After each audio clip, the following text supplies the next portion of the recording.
আমরা সবাই ক্যান্সার বা টিউমারের নাম শুনেছি। এই ক্যান্সার বা টিউমার মূলত হয় অনিয়ন্ত্রিত মাইটোসিস কোষ বিভাজনের কারণে। আজকে আমরা এই অনিয়ন্ত্রিত মাইটোসিস কোষ বিভাজন সম্পর্কে জানবো। দেখো, আমরা জানি কি মাইটোসিস কোষ বিভাজনে নিউক্লিয়াস ও ক্রোমোজোম একবার বিভাজিত হয়। একটা কোষ থেকে দুইটা কোষ সৃষ্টি হয়। অপত্য কোষের ক্রোমোজোম সংখ্যা মাতৃকোষের সমান হয়। দেখো, এই মাইটোসিস কোষ বিভাজনের কারণে মূলত উদ্ভিদ বা প্রাণীর দৈহিক বৃদ্ধি ঘটে। তাহলে দেখো, এই যে ছোট উদ্ভিদ যে বড় হচ্ছে, এই যে ছোট ছোট প্রাণী যে বড় হচ্ছে, মূলত মাইটোসিস কোষ বিভাজনের কারণেই হচ্ছে। ঠিক আছে?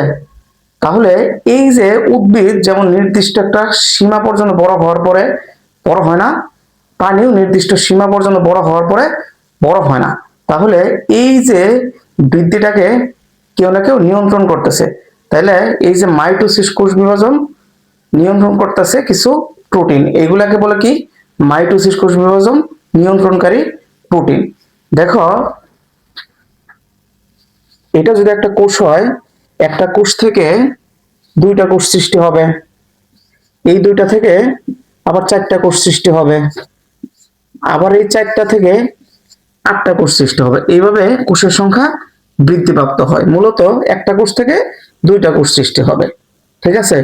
এখন দেখো, কোনো কারণে যদি এই যে মাইটোসিস কোষ বিভাজন নিয়ন্ত্রণকারী প্রোটিনগুলা কাজ করতে না পারে, তখন এই মাইটোসিস কোষ বিভাজনটা নিয়ন্ত্রণ হারিয়ে ফেলে।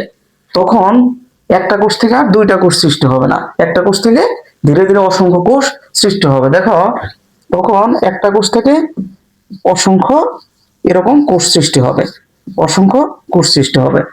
দেখো, এই অসংখ্য কোষ সৃষ্টি হয়ে একটা মাংসপিণ্ডের আকার ধারণ করবে, যেটাকে আমরা কি বলবো?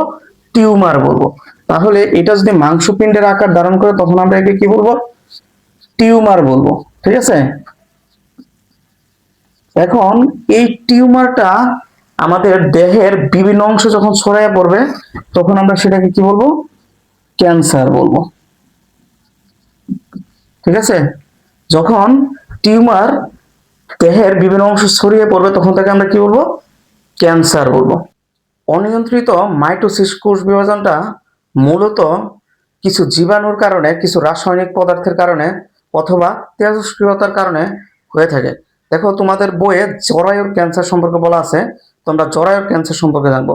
দেখো, এই যে মানুষের যে জরায়ু আছে, জরায়ুতে human papilloma virus, human papilloma virus, এই ভাইরাসে দুইটা জিন E6 E7, ঠিক আছে? এরা যে প্রোটিন তৈরি করে, এই প্রোটিন মাইটোসিস কোষ বিভাজন নিয়ন্ত্রণকারী যে প্রোটিন আছে, ওই প্রোটিনগুলোকে ধ্বংস করে ফেলে। ঠিক আছে?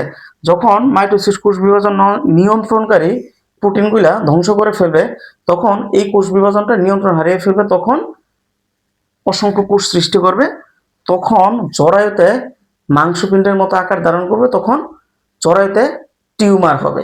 ঠিক আছে? আবার অনেক সময় এই যে E6 আর E7, এই দুইটা জিন মাইটোসিস কোষ বিভাজন নিয়ন্ত্রণকারী যে জিন আছে তার সাথে একীভূত হয়ে এই যে নিয়ন্ত্রণকারী যে প্রোটিন আছে, এই প্রোটিনের কাজ বন্ধ করে দেয়। ঠিক আছে? যখন কাজ বন্ধ করে দেয়, তখন এই যে মাইটোসিস কোষ বিভাজনটা নিয়ন্ত্রণ হারিয়ে ফেলে। তখন অতিরিক্ত মাইটোসিস কোষ বিভাজনের কারণে তোমার জরায়ুতে ক্যান্সার হয়। ঠিক আছে? তাহলে আমাদের অনিয়ন্ত্রিত মাইটোসিস কোষ বিভাজনটা শেষ হয়ে গেল।